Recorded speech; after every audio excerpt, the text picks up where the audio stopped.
The DNA website said I had a daughter, not a distant cousin, not a possible relative, a daughter. Her name was Rebecca Lane.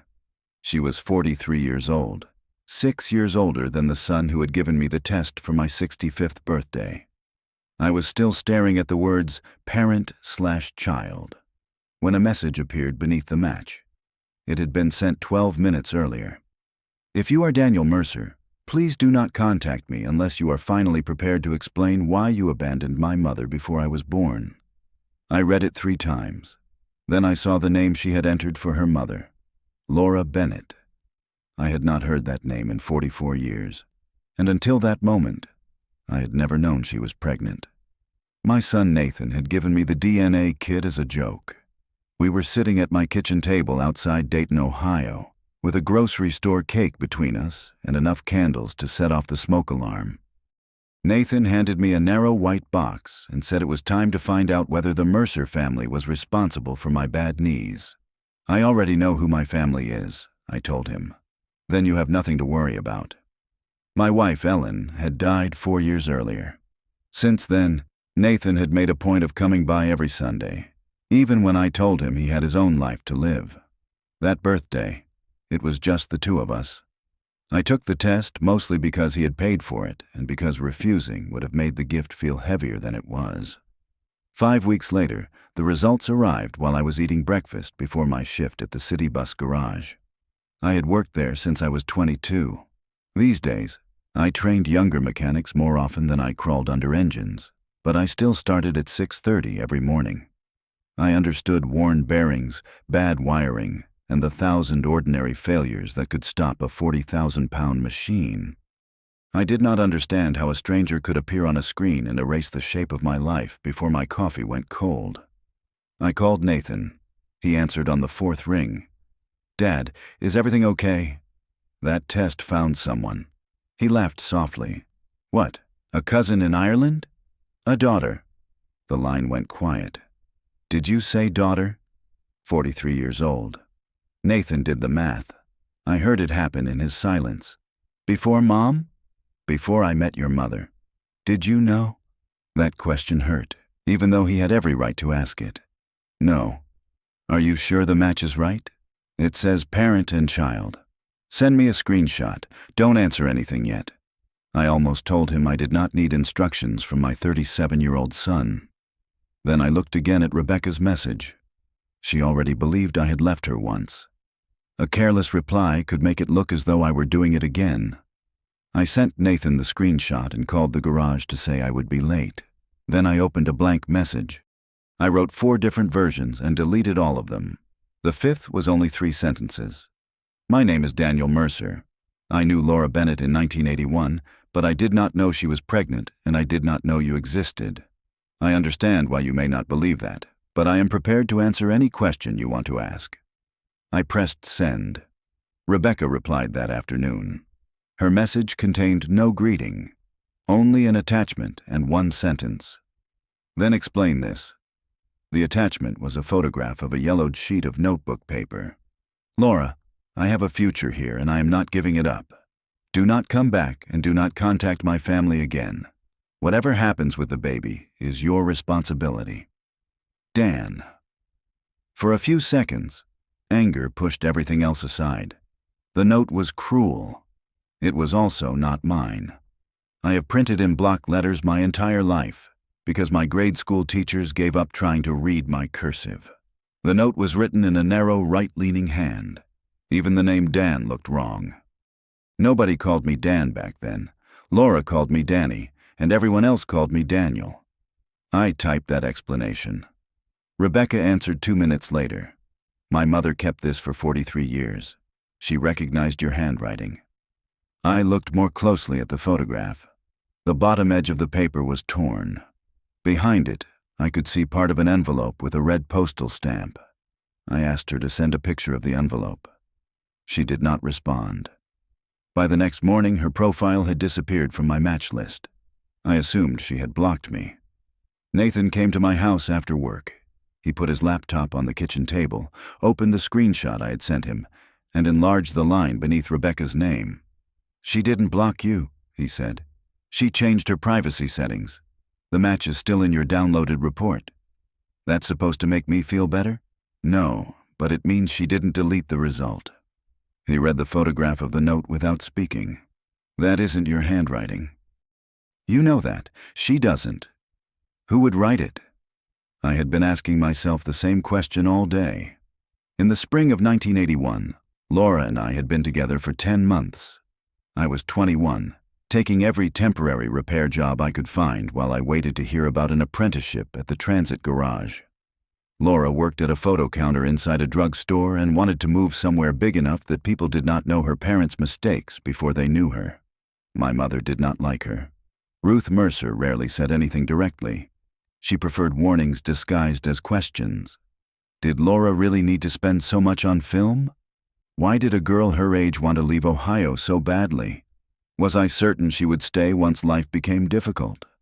My older brother Frank usually sat at the other end of the table and let her talk. Frank was 4 years older than me and had already become the dependable son. He had a steady job, a wife, and a small house 3 streets from our mother. When our father's health began to fail, Frank handled the bills and drove him to appointments. My mother trusted him with everything. In June, I was accepted into the apprenticeship. Laura and I celebrated at a diner near the river. I told her the job meant I could finally afford a place of my own. She smiled, but she seemed distracted. Before we left, she asked whether I would still want a life with her if it did not begin the way I had planned. I thought she meant moving away. I said plans could change. 3 days later, she was gone. Her apartment had been cleared out. The drugstore manager said she had quit. I called the number she had given me for her aunt in Indianapolis, but a woman I did not know said Laura was not there. My mother told me Laura had come by the house while I was working and left a message. She had met someone else. She did not want me to follow her. I asked if she had left a note. My mother said she had thrown it away because there was no point keeping something written to hurt me. At 21, I mistook certainty for honesty. My mother sounded certain, so I believed her. I tried Laura's old number for several weeks. Then the line was disconnected. I carried her absence longer than I admitted. But eventually I stopped asking questions no one would answer. 5 years later, I met Ellen. Now a woman I had never seen was showing me a rejection I had never written. Nathan turned the laptop toward me. Who knew where Laura would send a letter? He asked. Anyone who knew me. I still lived at your grandmother's house when Laura left. Grandma? I did not answer. Nathan remembered Ruth as the woman who saved coins for his birthday and made too much food at Thanksgiving. He had been 9 when she died. I did not want to replace his memories with an accusation I could not prove. There may be another explanation, I said. Then find it. That night I sent one final message through the DNA site. I included my phone number and told Rebecca I would not write again unless she asked me to. 2 days passed.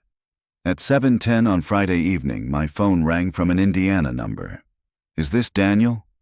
The woman's voice was calm, but it was the kind of calm that required effort. Yes, this is Rebecca Lane. I stood up from the kitchen table even though there was nowhere to go. Thank you for calling. You have 10 minutes. All right. My mother died last October. Before she died, she gave me a box. It had photographs, hospital records, and every letter she tried to send you. Every letter. How many? I asked. 7. I never received one. She said you sent 4 of them back. I didn't. And the note? I did not write it. Her breath caught, not with surprise but frustration. You keep saying what you didn't do. She was right. Tell me what you need me to do. Tell me something about her that you couldn't find online. I closed my eyes. She hated having her picture taken. Rebecca said nothing. She loved taking photographs, but if someone pointed the camera at her, she covered her face. She kept a red scarf tied to the strap of her camera so she could find it in the dark room, and when she was nervous, she folded paper into smaller and smaller squares until it tore. The silence changed. What else? She asked. She wanted to photograph the desert. She said Ohio had too many trees blocking the horizon. Rebecca exhaled slowly. She took me to New Mexico when I was 12. For one brief second, I could see Laura at 20, standing on a sidewalk with her camera and talking about a place neither of us had visited. Did she have a good life? I asked. That is not a question you get to ask me yet. The words were fair, and they still hurt. All right. I will email pictures of the envelopes. If you recognize anything, tell me. If you lie to me once, this ends. The call disconnected after 8 minutes. Her email arrived before I put down the phone. There were 9 photographs. The first envelope had been mailed in July 1981, less than 2 weeks after Laura disappeared. It was addressed to me at my mother's house. A postal stamp showed that it had reached Dayton. Across the front, someone had written, "Return to sender. Moved, no address." That was a lie. I did not move out until September. The second envelope was postmarked January 1982. Beneath my name, Laura had written, "Please, personal." It had been marked refused. The third was the one that held the cruel note signed Dan. Laura had apparently mailed a birth announcement. The envelope had come back to her with my supposed answer folded inside. The next 3 were spaced across the following 8 years. Laura had sent a photograph when Rebecca turned 1, a school picture when she turned 5, and a short update after she remarried. Each had been returned or answered with some version of the same instruction: leave Daniel alone. Then I opened the final photograph. That envelope had not been sent by Laura. It had been sent by Rebecca in June 1999, a week after her high school graduation. Mr. Daniel Mercer was written carefully across the front. In the upper left corner was Rebecca's old address in Indianapolis. Across the center, in thick blue ink, someone had printed, "Do not contact this family again." The capital M in family slanted outward. The final stroke curled underneath the next letter. I had seen Frank make that same M on birthday cards, work orders, and notes left on our mother's refrigerator. He had written it that way since high school. More important, our mother had been dead for 18 months when that envelope was returned. Frank could not blame her for this one. I called him immediately. He answered with the television playing in the background. "Daniel, everything all right? Do you remember Laura Bennett?" The television went silent. He had muted it. "That was a long time ago." "Do you remember her?" "I remember the name. She had a daughter." Frank waited too long. "Why are you telling me?" he asked. "Because the daughter is mine." "How do you know that?" I had not told him about the test. "You don't sound surprised. I'm 69 years old. I don't get surprised over the telephone." "Did you know Laura was pregnant?" "Daniel, be careful. People run all kinds of scams now. A DNA match is not a scam. Those companies make mistakes." "Did you know?" He gave me no answer. Then I heard his wife, Carol, ask from somewhere in the room, "Is this about that girl?" Frank hung up. I stood in my kitchen with the phone pressed to my ear until the empty line began to beep. 20 minutes later, Carol called me back. "I'm sorry," she said. "What girl were you talking about?" "I don't know her name." "I only know that years ago, your mother was frightened some girl would ruin your apprenticeship. Frank said Ruth handled it." "When did he tell you that?" "After your mother died. A letter came to the house. Frank got upset and threw it in the outside trash." I asked what it was. 1999. It might have been. "Did the letter say who sent it?" Carol's voice dropped. "A daughter." That was the first moment I knew the truth was worse than one frightened decision made in 1981. Frank had been given another chance 18 years later. He had chosen the lie again. Nathan wanted to drive to Frank's house with me. I told him no. "He is my uncle," Nathan said. "If he kept my sister from you, this involves me." "It does, but I need facts before this becomes a family fight." "It already is a family fight. You're the only one who hasn't been allowed into it." I understood his anger. I also knew anger could make Frank retreat behind excuses. If I wanted the truth, I had to give him nowhere to hide. The next morning, I printed Rebecca's photographs. I found 3 old documents in the metal box where Ellen had kept our important papers: my apprenticeship application from 1981, A postcard I had sent Frank during a training week in Columbus, and the last birthday card Frank had given me. My handwriting had barely changed in 44 years. Neither had his. I placed the documents beside the returned envelopes. The person who had written the cruel note used the same narrow lowercase letters as Frank's postcard. The capital M in the signature did not match mine. It matched his. That comparison was not a laboratory test. It did not need to be. I had known my brother's handwriting for 6 decades. Frank and Carol still lived in the house where we grew up. Frank had bought it from our mother when she could no longer manage the stairs. I pulled into the driveway just after 9. He opened the door before I knocked. "Carol should not have called you," he said. "That is your first concern? Come inside before the neighbors hear." The living room looked smaller than I remembered. Our father's clock still hung above the mantel. My mother's wooden mail organizer was still mounted beside the kitchen door. I had walked past it thousands of times as a young man. For the first time, I wondered how many of Laura's letters had sat inside it while I ate breakfast 10 feet away. I laid the photographs and handwriting samples across the kitchen table. Frank did not sit. "You wrote this," I said, pointing to the note signed Dan. "You cannot prove that. I'm not in court. I'm in my brother's kitchen. Mother made the decisions. You wrote it." He looked at the documents. His eyes stopped on the postcard he had sent me for my 22nd birthday. I was trying to keep peace in this family by telling a pregnant woman that I did not want my child. "You had just gotten the city job. Dad was sick. Mother thought you would throw everything away." "Did you?" Frank gripped the back of a chair. "She told me what to write." The room became very quiet. I had expected denial. I had prepared for shouting. His simple admission left me with nothing to push against. "Start at the beginning," I said. Laura had come to the house the week after she disappeared. I had been at work. She told my mother she was pregnant. She said her aunt had offered her a place to stay in Indianapolis, but she wanted to speak to me before leaving for good. My mother refused to tell her where I was. According to Frank, Ruth said I had worked too hard for the apprenticeship and would marry Laura out of duty. She believed one bad decision would become a lifetime of resentment.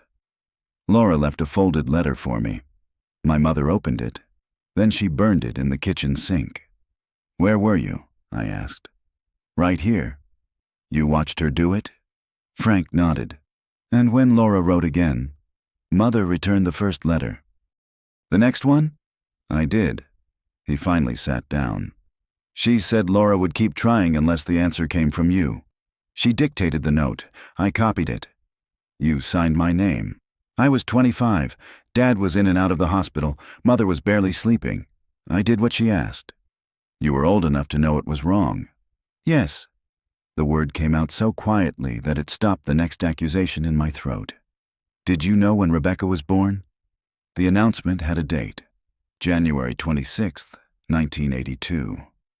My daughter had entered the world less than 2 hours from where I was tightening brakes on city buses, and my brother had known. Did Mother know? Yes. All those years, neither of you told me. She believed the longer we waited, the more damage the truth would do. And you. Frank looked toward the old mail organizer. At first, I believed her. Later, I was ashamed. I pointed to the envelope from 1999. "Mother was dead. Why did you send Rebecca's letter back?"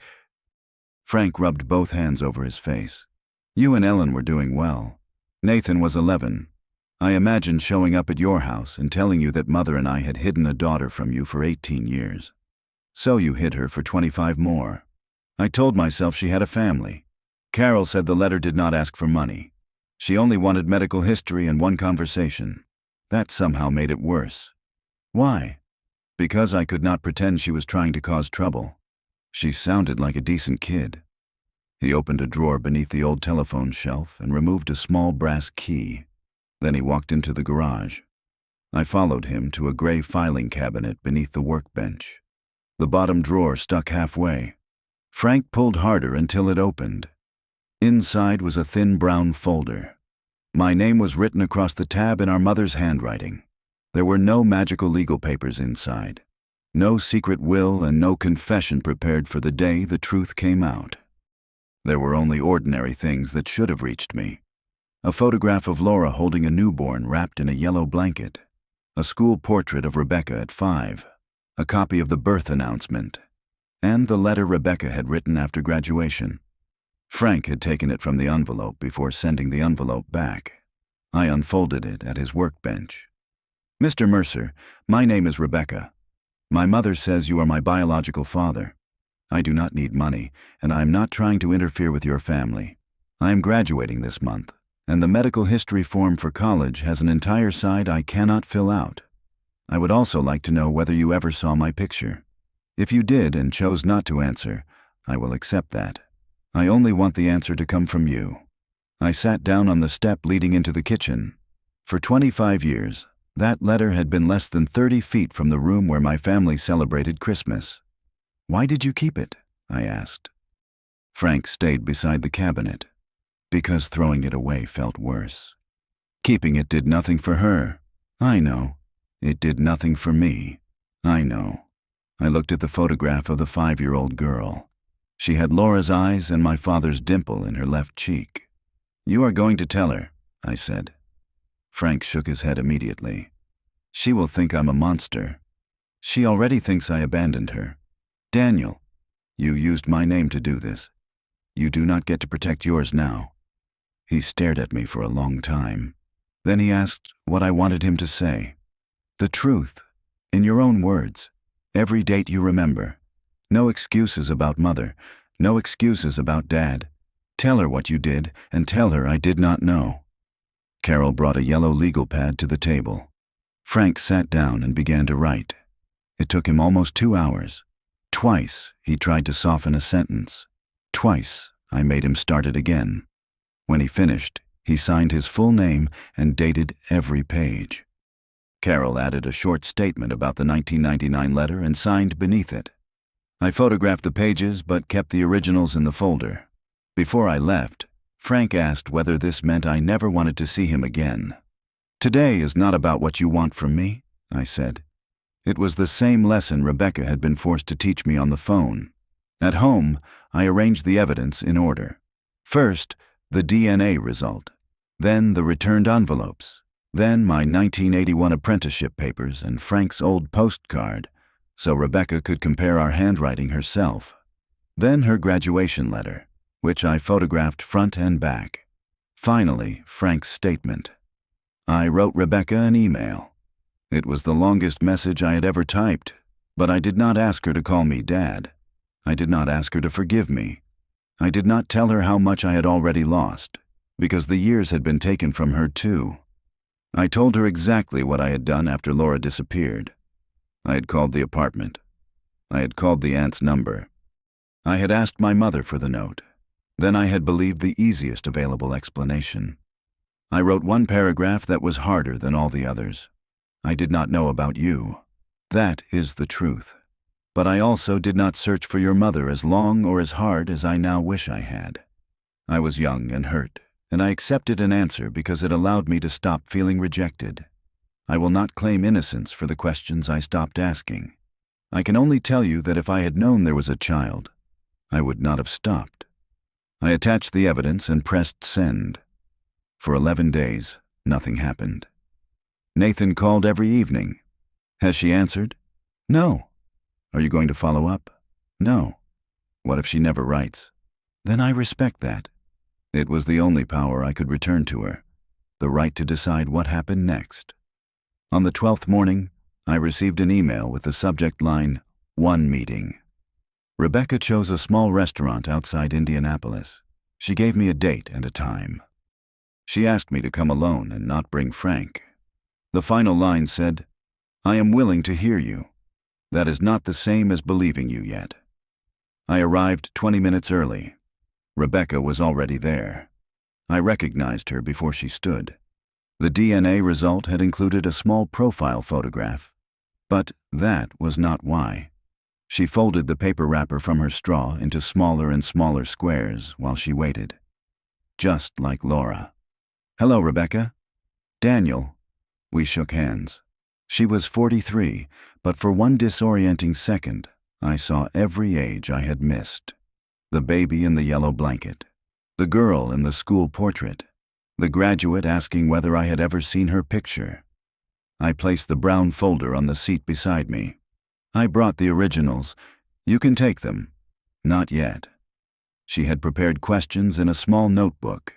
She asked when I met Laura, when I last saw her, where I worked, and whether I had ever driven to Indianapolis to look for her. I answered each question directly. When the answer made me look weak, I gave it anyway. No, I had never driven there. No, I had not hired anyone to find her. No, I could not promise what kind of father I would have been at 21. Then how can you say you would have stayed? She asked.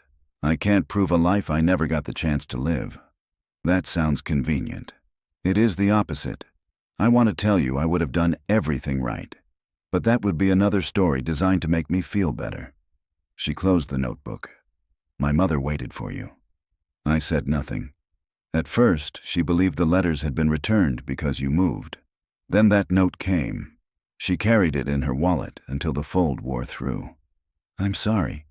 She married a good man when I was 6. He raised me. I had a father. I'm glad. Rebecca looked almost angry at the answer. You are? Yes. I wish I had known you. I wish I had been there. But I would never wish that you had spent 43 years waiting for me. She looked out the window. His name was Jack. He died 7 years ago. I won't try to take his place. You couldn't. I know. The waitress approached twice. Neither of us ordered more than coffee. After nearly an hour, Rebecca opened the folder. She read Frank's statement again, this time from the original pages. Then she placed his old postcard beside the note signed Dan. The handwriting matched so clearly that I watched the last of her certainty shift into something more painful. My mother died believing you wrote this, she said. I know. You get to know the truth. She never did. There was no defense against that. If I could change one thing, I said, I would have Frank tell her while she was alive, even if she never told you and even if you never contacted me. She deserved to know she had not been discarded. Rebecca pressed both hands around her coffee cup. Did you love her? Yes. I was 21, so I probably understood less about love than I thought I did. But yes. I reached into the folder and removed one more item. It was the postcard I had written Frank during my training week in Columbus, 10 days after Laura left. The front showed the state capitol. On the back, beneath complaints about the dormitory food, I had written, if Laura calls the house, get a number. Mom says she left with someone, but it doesn't make sense. I need to hear it from her. Frank had kept the postcard with other family papers. He had forgotten the sentence was there until I found it that morning. Rebecca read it twice. Why didn't you send me this in the email? Because I did not have it then. Frank gave it to you. Carol found a box of old postcards after I confronted him. She called me yesterday. Rebecca ran one finger over the postmark. It did not prove that I would have become a good father. It proved something smaller and more important. Before I knew there was a baby, before anyone had reason to build an excuse for me, I had not wanted Laura to disappear. Rebecca began to cry without making a sound. I did not reach across the table. I wanted to, but comfort is not something you can claim from a person simply because blood says you are related. After a while, she wiped her eyes and asked about my health. I told her the unremarkable truth. High blood pressure controlled with medication, one replaced knee, no family history of early heart disease, and a father who lived to 78. She wrote it down. Then I told her about Nathan. He knows about me? She asked. He knew 10 minutes after I did. How did he react? First he checked whether the test could be wrong. Then he called you his sister before I was brave enough to call you my daughter. For the first time, Rebecca smiled. It lasted only a second, but it was there. I have a daughter, she said. Maya. She is 16. The word struck me with a second, quieter force. I had a granddaughter. Rebecca watched my face carefully. She does not know about you yet. That is your decision. I need to be sure what this is before I bring her into it. I understand. Do you? No, I said. Not completely, but I can follow the boundary even before I understand it. She nodded.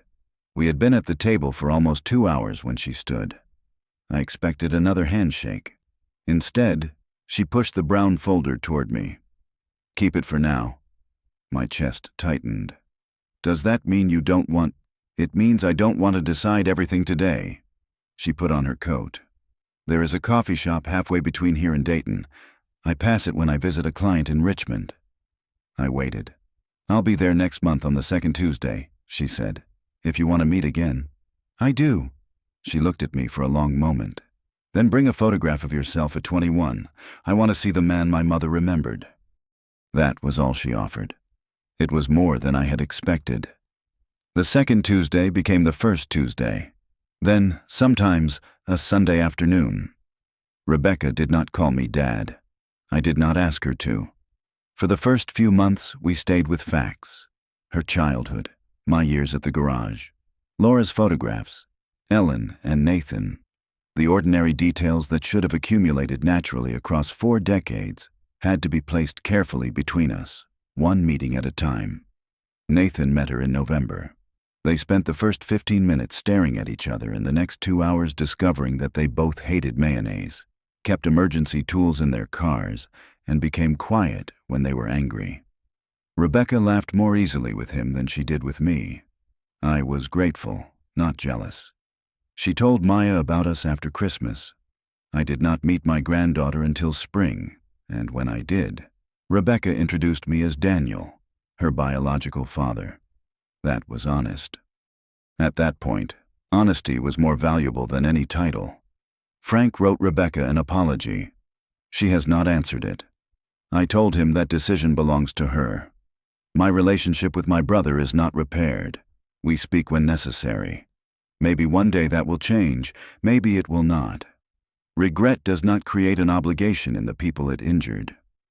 On my 66th birthday, Nathan brought another grocery store cake. This time, there were 4 people at my kitchen table. Nathan, Rebecca, Maya, and me. Rebecca handed me a flat envelope. Inside was a copy of the photograph Laura had taken in New Mexico when Rebecca was 12. Rebecca stood beneath an enormous empty sky, one hand raised against the sun. On the back, Laura had written, "She finally saw the horizon." Beneath those words, Rebecca had added a line in her own handwriting. "We cannot recover the road behind us. We can still choose the next honest step." They were words I had never taught her. Maybe Laura had reached the same truth on her own. Maybe Rebecca had. Either way, I framed the photograph and hung it beside my kitchen table. The DNA test did not give me back 43 years. It did not turn a stranger into a daughter overnight, and it did not erase what my mother and brother had done. What it gave us was smaller than a miracle, and more useful. Proof that the story we had both inherited was a lie. And one honest chance to decide what came next.